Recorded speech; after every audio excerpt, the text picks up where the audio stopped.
from the Gulf Coast with us today. Yeah! Woo! We're going to hear very briefly from each of them, and then hear from Bill McKibben, and then we're going to go.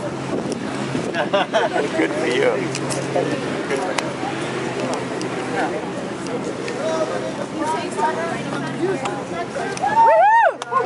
Yeah! Not everyone in Texas is a climate change denier. I work with a group called Tejas. Actually founded that with my father and others. It's Texas Environmental Justice Advocacy Services. And we've been fighting the petro industry in Houston for about 10 years now. Houston's energy capital of the world. We call it the Petro Metro. And so it's very difficult there. The climate is hot. And it literally is hot right now. We're in a severe drought. We've had a number of consecutive triple-digit days in a lot of major cities in Houston. So this whole issue is very pressing and important and timely right now. But the community that I'm concerned about specifically is a small neighborhood called Manchester. And it's completely inundated and surrounded by industry, the Port of Houston. We've got wastewater treatment plants, rail yards, a number of toxic exposure pathways. And if this pipeline comes, it will be refined in that same community. So this is clearly an environmental justice issue. The population is largely Latino, low income. In the area, we have some of the worst uninsured rates in the nation, and our legislative person is Gene Green, who's been very, very ungreen, you know, his whole career. And so that's what we're fighting against. That's why we're here. I would pressure Obama, who just signed a memorandum of agreement on environmental justice, to put his passion where his heart is, you know, and really say no to this. And then I'll believe that he cares about EJ and the communities that are already overburdened with toxins. Thank you.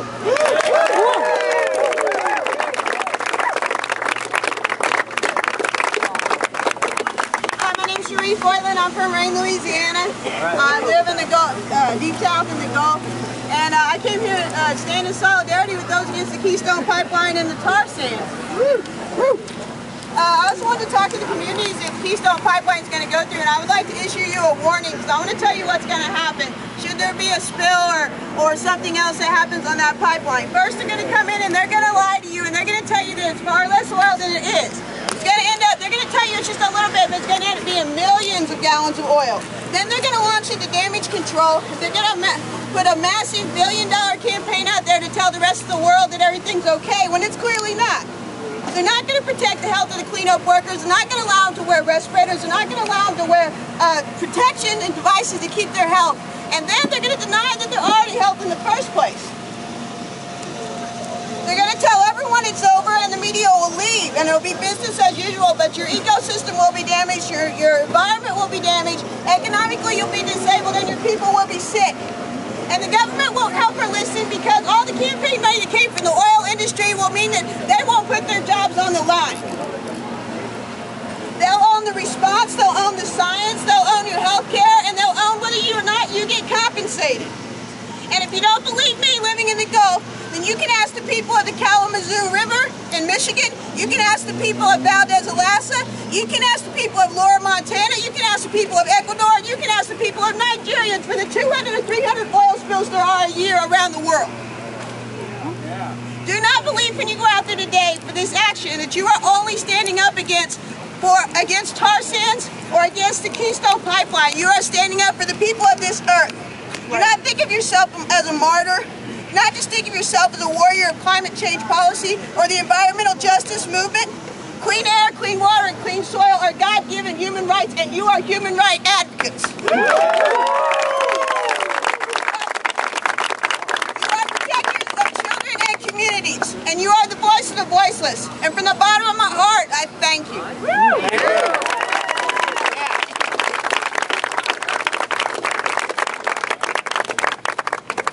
Yeah, I'm one of the sick that the BP oil spill affected. And I brought today I brought you a sample of what we are getting washing up on our barrier islands, which is called Chip Island. This was brought from, we just picked this up last week at the Camille Cut. We're calling them tar logs because there's nothing small about it. It's not a log. It's not a ball. That's a log, and the smell is atrocious. And I'm upwind from it. But this stuff is toxic, and that's what our fish are swimming through. And if you're eating the fish, they're swimming through that. I don't eat the fish. I'm an avid fisherman. If the fishermen don't eat the fish, that's a good sign for you. I appreciate everything y'all are doing. I'm going to sit with y'all, but we will leave on the first warning because we can't go to jail.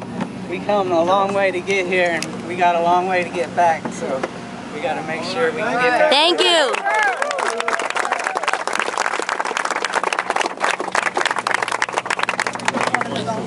Yeah.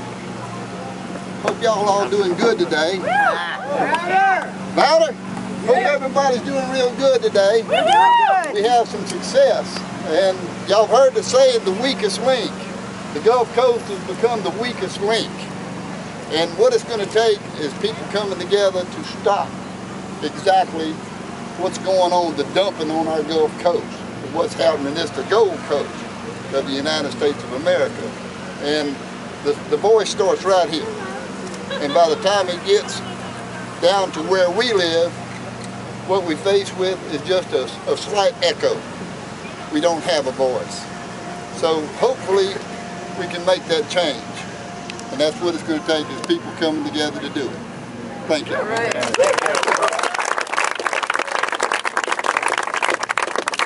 hear it for the Gulf Coast. Yeah.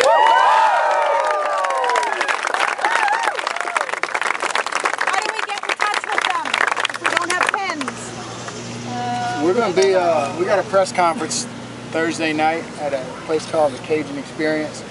And there's going to be about 20 of us. Can you stand up and say it real loud? Just say it loud, make an announcement. So we'll be at this restaurant called the Cajun Experience tomorrow night here in DC, and there's going to be a press conference with several people that are sick, that have cleaned oil, that fish, that can't make a living.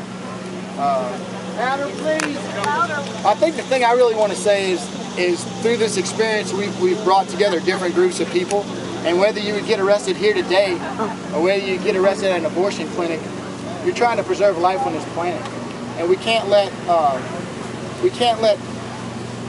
the powers that profit from our existence divide our fight for human life on this earth, I think.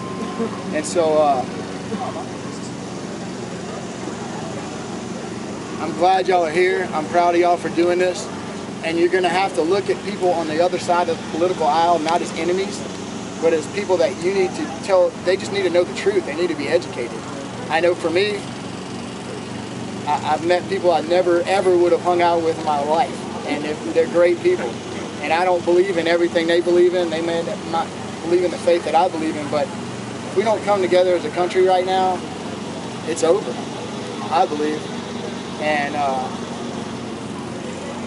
so, I don't know, I hope to see you guys, but we're here because we believe that there needs to be some kind of movement. And I personally believe that clean air and water is a God-given human right. And, yes, it is. And that if you believe in God, what He created here, you know, is being destroyed for the profit of man. And I don't think it does us any good. Cajun Experience, what time? 7 o'clock. And where is it? You know?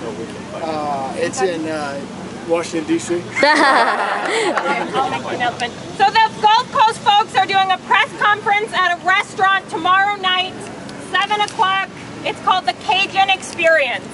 Don't have the address, but when you get out of jail, look it up, come support them, and we're going to hear from Bill McKibben.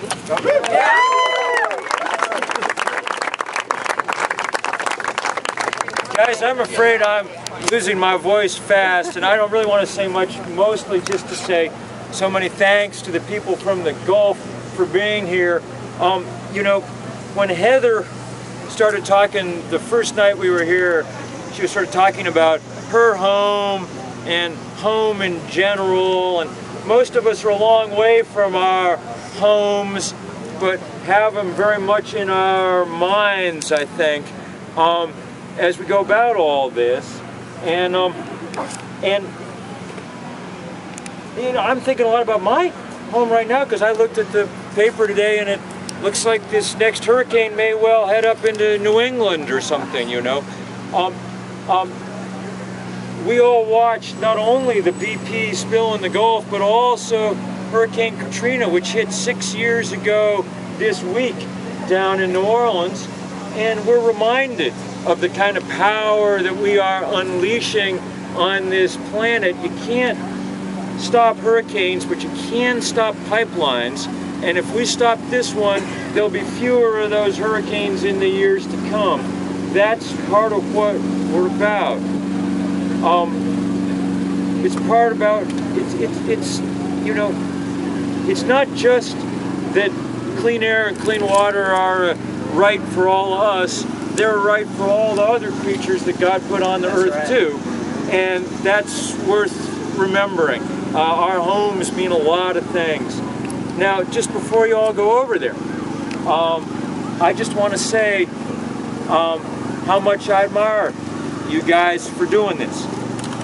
It's not an easy thing to go get arrested.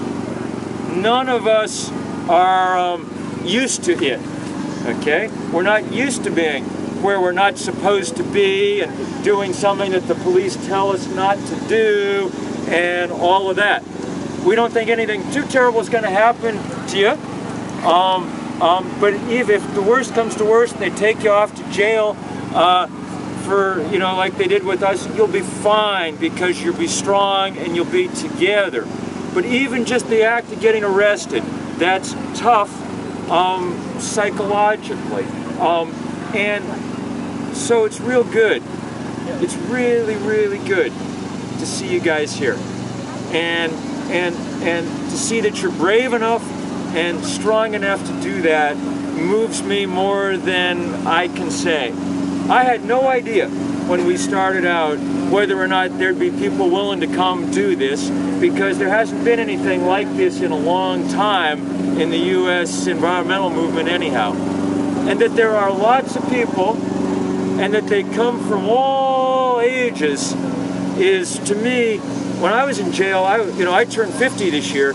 When I was in jail looking around at our crew, I realized I was one of the younger guys, you know, in there in jail. It's been a while since I was on the young side of things, and that made me especially happy that all of us who've spent our lives pouring carbon into the atmosphere are owning up to it and doing what we can.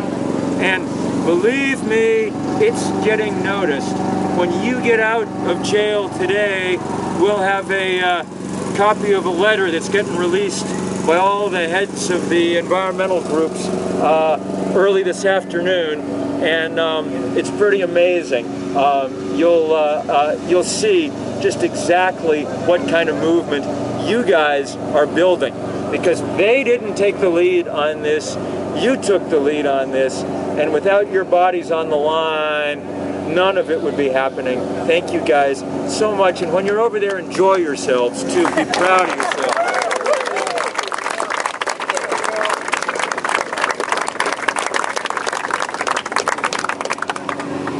Okay, we're going to line up.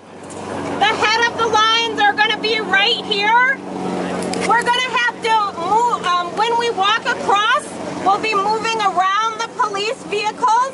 Don't worry about it. Just follow the marshals in front of you. We're not lining up just yet. All right, Celia and Gabriel, come here, stand up.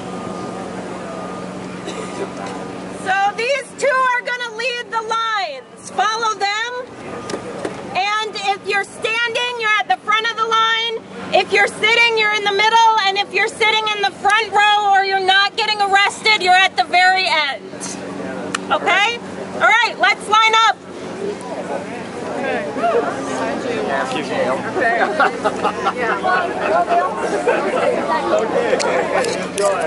I want to take this moment just to say thank you.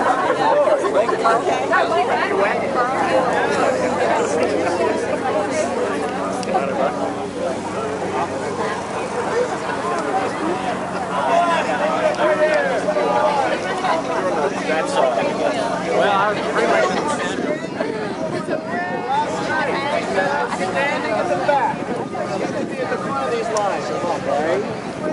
Were you guys supposed to be standing in the back last night? Okay. So